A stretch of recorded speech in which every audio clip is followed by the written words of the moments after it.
welcome back to my channel. This is my channel, Amir from Japan, kabayan. Pisces, this reading is for you. Tingnan natin yung September 2025.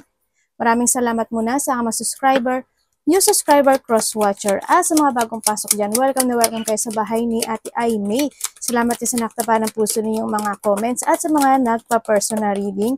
Marami pong salamat. Kung gusto niyo na energy nyo lang talaga, ang gusto nyo makuha natin, all the details is in description below para sa personal reading. Pacheck na lang sa ibaba ng video. Di sa general reading ka ba Pisces, kunin mo lang ang sayo at itapon ang hindi naman sayo. Maaring vice versa, energy mo, energy ng person mo, energy ng malapit sa puso mo, nangyayari or mangyayari pa lang. Use your own intuition, lawakan nyo, isipan nyo, energy reading tayo.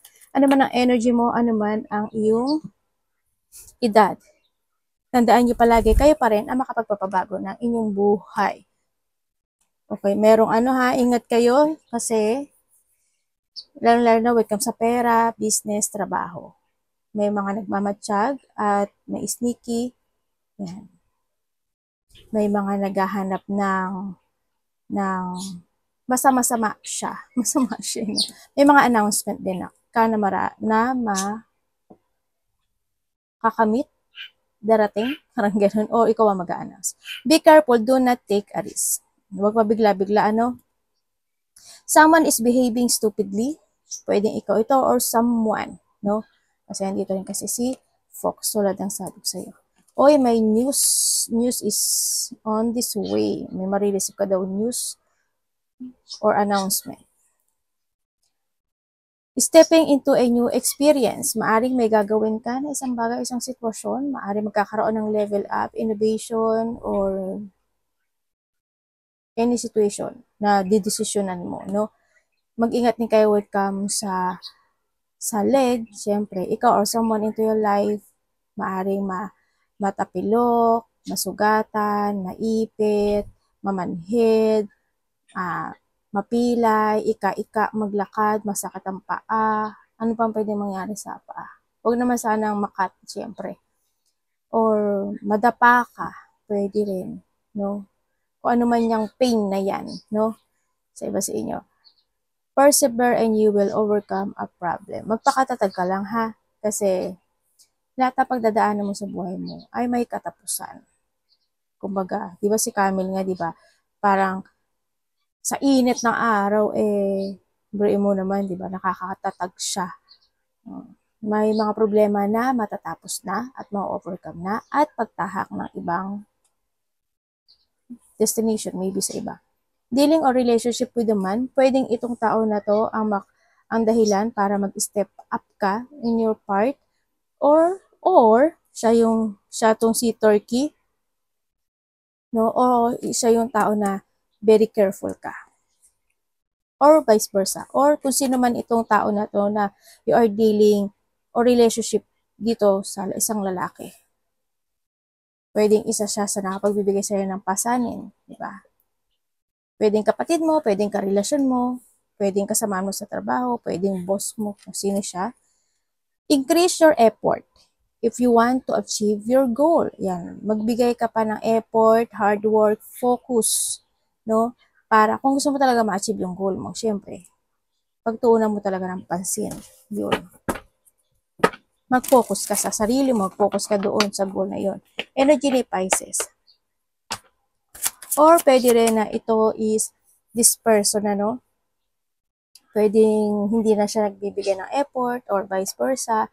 Or gusto man niya magbigay ng effort pero andito ka na sa sitwasyon na to. Or vice versa. Energy ni Pisces. There's a new beginning coming sa Pisces.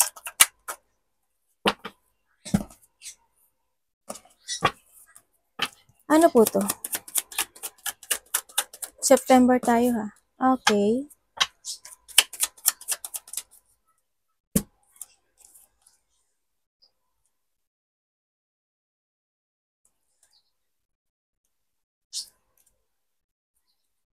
May offer pala sa'yo, no? Okay, ang energy na nakikita ko dito is meron isang sitwasyon na you leaving behind. No? Or handle yung situation na magkakaroon sa iba sa inyo ng pag-isolate. ganyan. May mga iisipin kayong bagay-bagay, may mga iisipin kayo na mga plano, pananaw sa kinabukasan, mga bago yun. Yan, may mga sitwasyon na magkakaroon ka ng mga strategy, ganyan sa iba, o kaya naman andito ka sa sitwasyon mo na magkakaroon ka ng, you're doing something passion, or magti-take a risk ka in a situation na gusto mo. Ganyan. May mga bago kang gagawin sa iba sa inyo. Baga, new beginning, new planning to your goal. You keep moving to reach your goal din sa nakikita ko dito. Ang nakikita ko rin sa inyo is, may isang sitwasyon sa buhay mo kasi na there's a creativity, na, na, na magiging reality siya, or gagawin mo na siyang maging reality, maging totoo yun, bagay na yun. Parang andun ka sa sitwasyon mo na susundin mo yung nararamdaman mo to make it real, ganyan. Yung goal na yun, doon ka magpo-focus sa iba sa inyo. Andito rin yung you're going toward to your achievement and fulfillment, ganyan. Magiging more on maturity this time, more on mature this time. May mga sitwasyon na ibibigay sa'yo si universe. Kumbaga, may i-offer sa'yo si universe na opportunity rin ito, no? Kaya grab it kasi there's a victory and success happen. Ang sinasabi rin dito, another message. Siyempre, dito, ibahin ko. Anuhin ko sa ibang message. Energy mo, siguro handin yung sitwasyon na may mga bagay o sitwasyon na magkakaranas ka ng lungkot, sadness, loneliness, siguro in the past, may mga regret, o may mga nag-fail situation sa iba sa inyo, may mga sitwasyon na lost hope ka, ganun, ang nakikita ko sa'yo dito. Pero, magpapatuloy ka raw dun sa bagay na yun. Magpapatuloy ka Parang iiwan mo yung point na yun, o yung part na yun, di magpapatuloy ka sa buhay. O you need, no? Huwag ka lang mahangman, no? Huwag kinakailangan mong mag-move. Pero iba dito mag-move. Kasi you leaving behind. No, may mga sitwasyon na i-accept mo yung lesson, may mga sitwasyon na mag-move forward ka, may mga sitwasyon na may mga bago kang tatahakin na bagong mundo, bagong sitwasyon, bagong beginning, bagong something. Yun ang nakikita ko sa iyo. And syempre, you will become a center of attention sa iba sa inyo. Na doon yung iba sa inyo. Pag-uusapan kayo, ang nakikita ko dito, merong ako nakikita na may mga creativity, joy, may mga collaboration din ako nakikita sa iba. Another message to Sa iba is there's a gathering, pwedeng may mag-aaya o mag-chill kayo ng mga kaibigan mo, na makakilala mo. May mga tao na magbibigay ng love and support sa iyo, or ikaw ito, vice versa. Yun, may mga taong susuporta sa gagawin mo, or may mga taong susuportahan mo, or vice versa. Pag-uusapan ko. Andito rin yung iba sa inyo is pagbabalik ng inyong strength, confident. Anong parating? Universe kay Pisces. May mga taong ayaw sa iyo.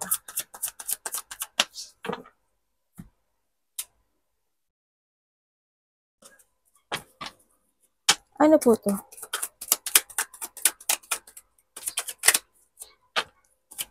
Diba sa inyo, magiging busy kayo. By September. Oh, okay.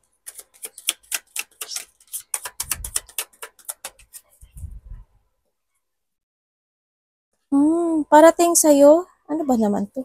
Ba't ganun? Ay, tama pala. Sabi ko, kalak nagkabali-balik. Parating sa'yo, andito ka sa situation mo na may pupukusan ka na isang sitwasyon. This time. Siguro, may tatahakin ka, or you try new path sa iba sa inyo.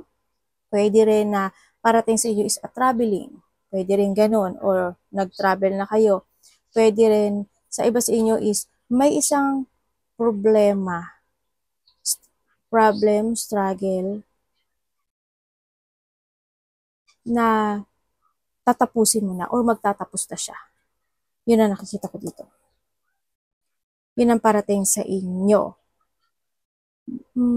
andito rin yung sitwasyon na ano, no, pagkokontrol ng emotions. Yung controlling your emotions, ibig sabihin, kung nagkakaroon ng mga lungkot, disappointment, or sadness man yan, isa lang yun, lungkot tsaka sadness, ate, kukontrolin mo yung feelings mo, yung emotions mo. Yun na nakikita ko sa'yo dito. No? And then, parating sa'yo, may mga kikimkimin ka daw no? May pagkikimkim na magaganap. Pero you are going toward, may mga plano rin ako nakikita sa'yo.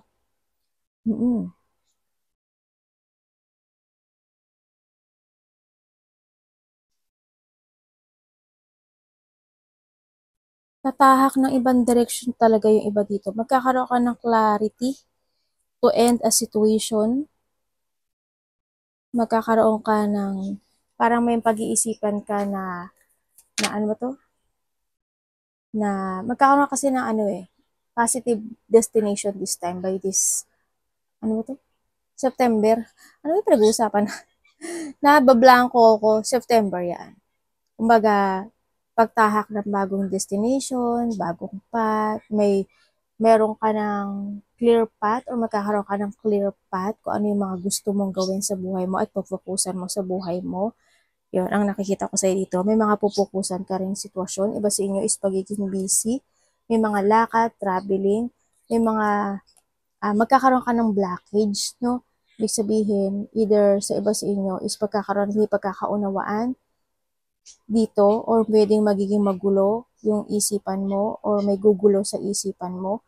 Magkakaroon ka ng dipon, distortion, may mga new project situation, may mga maalala ka from the past situation, yan, mga masasaya man yan or bad. Sa iba naman sa inyo ay may mga multitasking or may mga multiple priorities ka na gagawin this September at pero ka i-evaluate ng mga bagay-bagay. Baka nga busy yung iba sa inyo.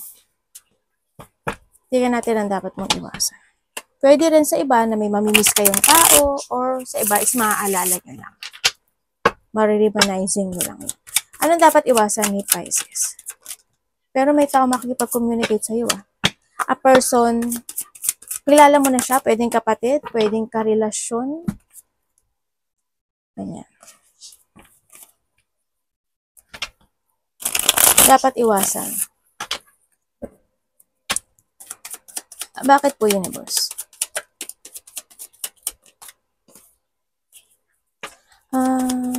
So, okay. Okay, Pisces, iwasan mo. Iwasan mo yung hindi ka maging aware. Siyempre, sa paligid mo. Sa mga salita mo, sa mga gagawin mo, huwag ka palaging magmamadali. Iwasan mo is not to awake in a situation na kailangan mong matutunan. Kumbaga, kung may mga point ng buhay mo na may something mali na siguro is time to awake or magkaroon ka ng self-evaluation sa sarili mo, andito rin yung may mga dapat i-let go or pwede rin na sa iba is change decision, no? Iwasan mo yung hindi ka pagkaroon ng transformation sa sarili mo. Iwasan mo yung mga tao na binabackstab ka, nagsisinungaling, nagtataksil, hindi nagiging totoo sa'yo. Iwasan mo yung sadness, yung pain, deep wound, syempre iwasan mo yun. No? Iwasan mo yung is not to focus or hindi ka maging practical this time. You need to be practical. May mga point ng buhay mo na kailangan i-progress kasi. Iwasan mo yung ma-stuck ka, tamarin ka, katigasan ng ulo or sa mga taong matitigas ang ulo, maging irresponsible or a person who is irresponsible, ma-stagnant at ma-poor decision ka into your life. Iwasan mo yung mga yun. Iwasan mo na hindi mo gamitin yung iyong katalinuhan, yung iyong intuition, yung iyong wisdom, or yung karunungan mo. This is the time to focus, kumbaga. No? Siyempre, peace. focus to yourself, to structure yourself, to rebuild yourself. Think to the future. Kamusta ang love ni Pisces Universe? Labi sa lahat, kapatid, anak, magulang, karelasyon, kaibigan, pamilya, no? Kung ano man yan.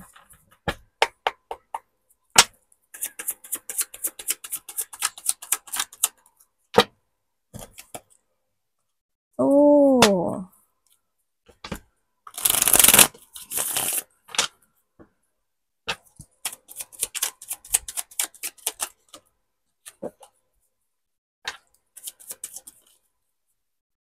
When it comes sa love, ay, okay. Iba dito nagkahiwalay na, no? Sa iba sa inyo.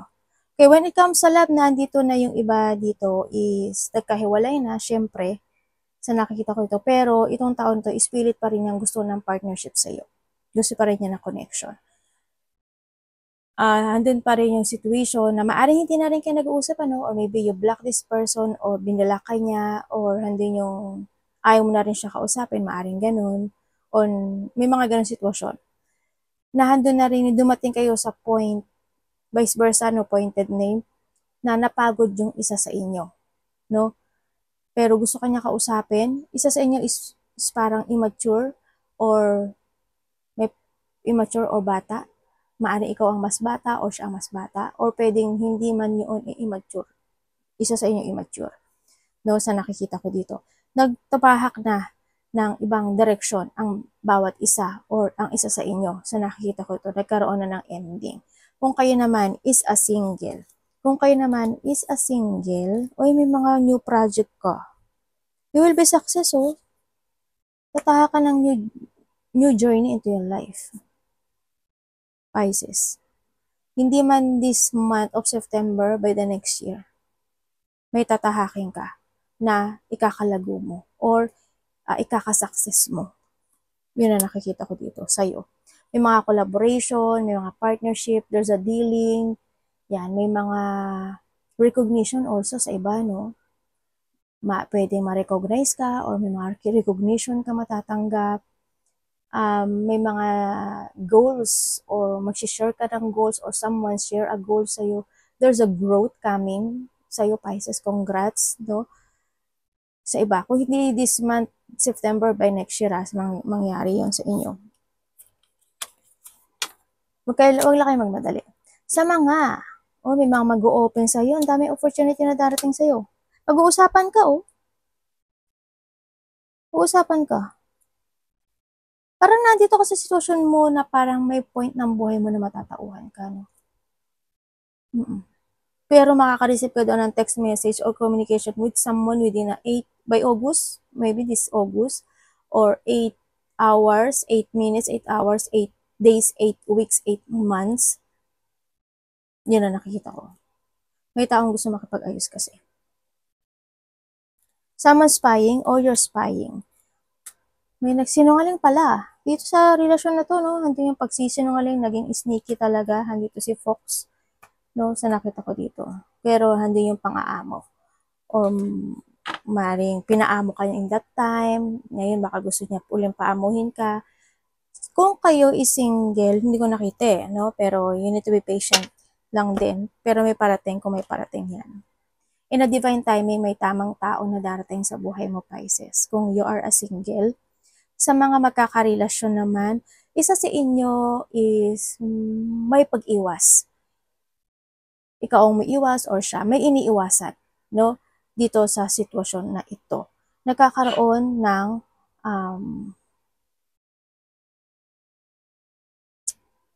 pagmamind games dito sa relationship, no? Kumbaga, yung cycle ng relasyon na ito, hindi man nagkakaroon na pagmamind games. Yung relasyon ninyong nito, same cycle. Minsan ayaw mo na, napapagod ka na, ganyan. Pero nakukuha pa rin sa ganun ang nangyayari. Same page, same cycle, same situation. Tingnan natin ang iyong money.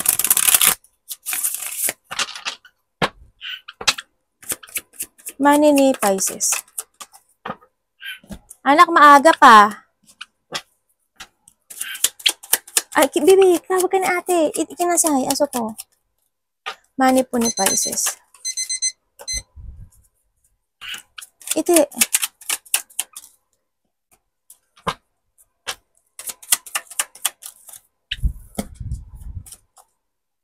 Okay, sa money mo, parang may hinihintay ka ata, no? Sa nakikita ko dito. Siyempre, andun pa rin yung pag-iisip kung anong mga dapat gawin, no? Na para mapalago yung pera mo. Pero, by this, September, maraming kang gagastusin o may mga paggastos na biglaan, pwedeng iba, biglaan, o pwedeng may mga paglabas na, or maybe you're thinking, or you have a planning na pagkakagastusan. Yun ang nakikita ko dito. Sama natin, mag-growth ba?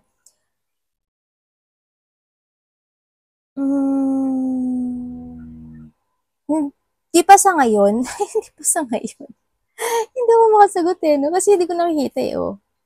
Pero sinasabi dito, kung ikaw ay magkakaroon ka ng more strategy, more planning, at mga bagong pananaw sa kinabukasan or kagamitin mo talaga yung iyong wisdom o yung karunungan o yung katilinuhan mo sa pagpapatakbo ng pera ay you will be success naman ang sinasabi naman dito. No? Yun ang nakikita ko dito. Huwag ka masyadong maging emotional sa iba sa inyo when it comes to your money. No? Kumbaga, syempre, ang kinakailangan kasi dito is to take it action. Pero may mga parating naman din na opportunity sa'yo, mag-save ka lang daw ng money kasi unti-unti na magkakaroon siya ng development. Huwag ka mawala ng pag-asa, pero try mong balansehin always yung money mo sa nakikita ko dito. Kasi within the 4 days, 4 weeks, 4 months, or before ending this year, is there's an achievement coming sa buhay mo. May mga malaki man yan o maliit na goal when it comes sa money mo. There's a success, prosperity, stability coming. Magiging maganda siya. No, maghintay ka lang. Magkakaroon ng unti-unti yung development at magkakaroon ng successful sa money mo. Kamusta ang health niya, universe?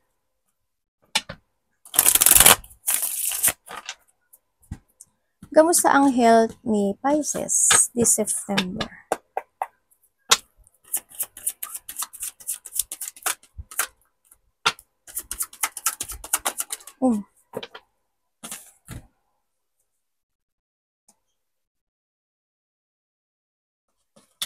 Universe, ano to?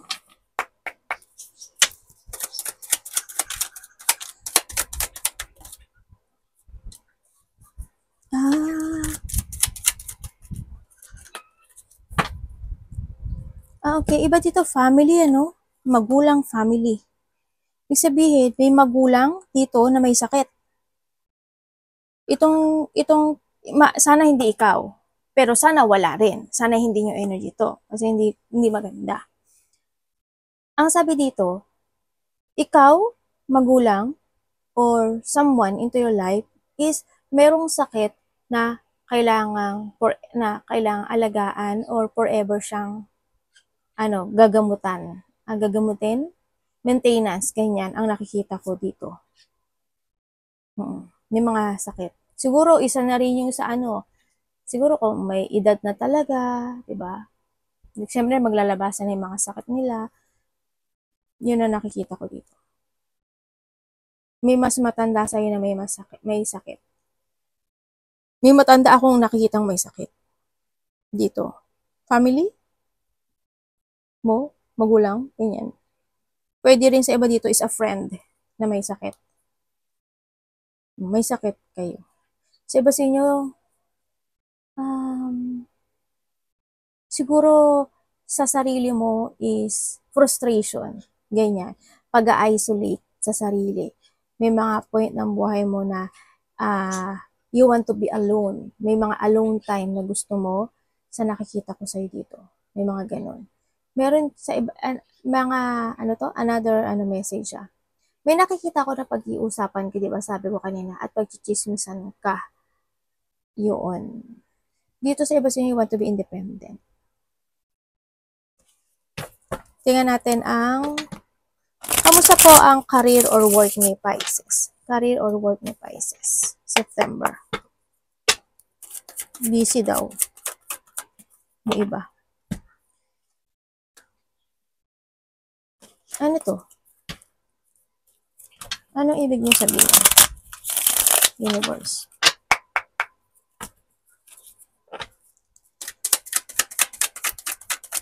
Career po tsaka or work. Ah.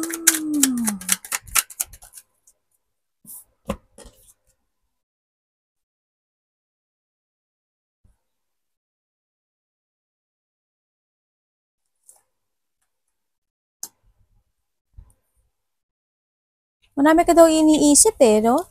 Kumbaga dito sa work or career mo this time is marami kang iisipin na bagay-bagay. Yun na nakikita ko. Siyempre, anak ko. Bango-bango Siyempre, andito rin yung sitwasyon when it comes to your career and work. May mga tao na hindi mo makakasundo. Pwede na may mga tao na magiging very defensive sa'yo, matataas ang ego, ayaw makapag-cooperate, ayaw makapag-teamwork, ganyan. Mga irritable, sa iba sa inyo siguro may mga pinupo ako. May mga battle, ganyan. May mga tao na nakikipag-compete sa'yo or you compete yourself sa kanila, vice versa.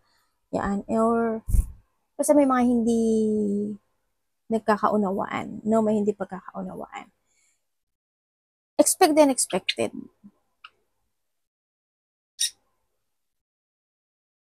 Kuhanin ko Kasi sa iba dito, maraming darating na opportunity sa'yo. May darating idea or opportunity. Oh, may bad news ka. May bad news ka. Sana hindi ganun kalaki. Sa iba dito is mga bagong trabaho, project, new beginning of situation, makakahanap ka raw or magkakaramdam ka ng peace of mind o peaceful situation. Sa iba sa inyo dito, may pagbabago Ibig sabihin tatahak ka ng new journey or there's a new project, career, or creativity, ibig sabihin. Na ikakaganda ng iyong buhay ito Ibig sabihin, if there's a new project, new creativity, or new beginning, something happen into your life, ito daw ang makapagpabago ng buhay mo. Kasi why? Yung mga, anak, sandali. If you have an idea na you want to pursue, gawin mo na. Kasi iba sa inyo, istataha kayo ng bagong mundo or bagong situation in life na ikakalago at kakasuccess mo at magkakaroon ng kasaganaan. Sa iba sa inyo, siguro expected and unexpected, maaari na may mga revelation, maaari sa sarili mo, di ba? Malalaman mo na, hindi na ako worthy dito sa sitwasyon na to, I need to let go, I need to abandon, may mga ganang sitwasyon. Kailangan ko na tumahak ng bagong sitwasyon, ng ganyan. Sa iba dito, hindi man siya sa trabaho, pero may ganong mga gaganap o mangyayari. Sa trabaho mo, may mga taong hindi nagkakasundo-sundo. May mga tao na mataas ang ego, tulad ng sabi ko, nagkakaroon ng may mga lack of cooperation sa iba. Ganyan. Sana hindi kayo mag-away-away ng malaki, no? Pwede rin pagkairita lang sa iba. Tingnan natin ang advice.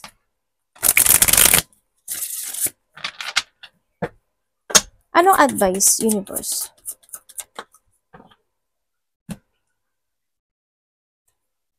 So, iba dito, magbabago ka ng trabaho or meron kayong mga travel.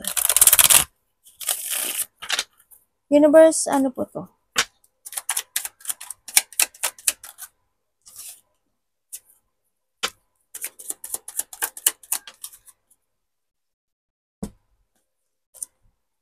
Okay.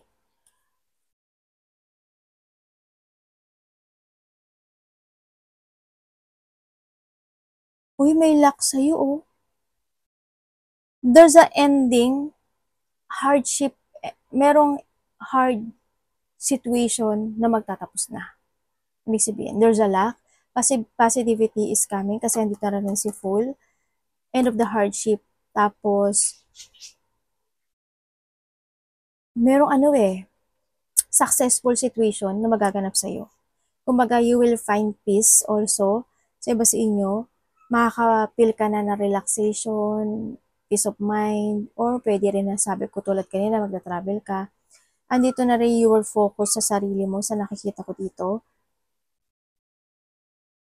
Improvement of finances is coming.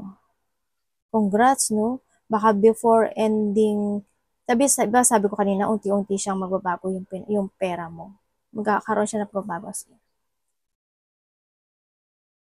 Also, there's a recovery na magaganap o mangyari. No?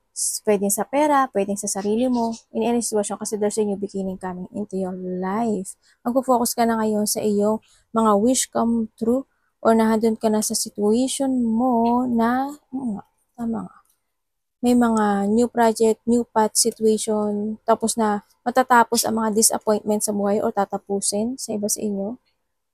May mga i-withdraw ka, i-let go, or you walk away with something. Parang handun yung sitwasyon na ayaw mo na rin magsayang ng oras at panahon dun sa sitwasyon na yun. Iba sa inyo. Ang advice sa'yo, start a new beginning in life.